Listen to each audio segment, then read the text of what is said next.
Kochi കാക്കനാട്ടെ saint Francis പള്ളിയിൽ synod കുർബാന തടയാൻ ശ്രമം. ഒരു വിഭാഗം വിശ്വാസികൾ പള്ളി വികാരിയുടെ മുറിയിൽ കയറി ചെന്ന് പ്രതിഷേധം നടത്തി.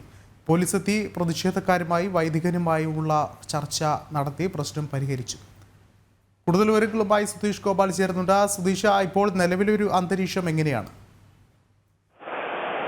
വിഷ്ണു, എറണാകുളം അങ്കമാലി അതിരൂപതയ്ക്ക് കീഴിൽ കുർബാനയുമായി ബന്ധപ്പെട്ട് സീറോ മലബാർ സഭയ്ക്കിടയിൽ വലിയ രീതിയിലുള്ള തർക്കങ്ങൾ ഇപ്പോഴും തുടരുകയാണ്.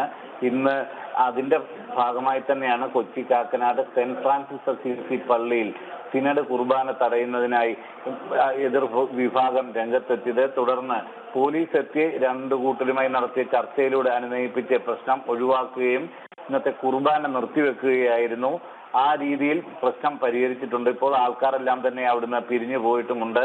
ഇത്തരത്തിലുള്ള സംഭവം ഉണ്ടാകുന്നത് ഇതാദ്യമല്ല. നിരവധി തവണ എറണാകുളം അങ്കമാലി അതിരൂപതയ്ക്ക് കീഴിലുള്ള വിവിധ പള്ളികളിൽ ഇത്തരത്തിൽ കുർബാനയുമായി ബന്ധപ്പെട്ട് ജനാഭിമുഖ കുർബാന നടത്തണമെന്ന് ഈ സിനഡിന് എതിരായ വിമത വിഭാഗം പറയുമ്പോൾ സിനഡിനെ അനുകൂലിക്കുന്നവരെല്ലാം തന്നെ സിനഡ് നിർദ്ദേശിക്കുന്ന പോലെ ജനങ്ങളെയും അതുപോലെ തന്നെ അൽത്താരെ അഭിമുഖമായി കുർബാന നടത്തണം എന്ന വാദമാണ് ഉന്നയിക്കുന്നത്.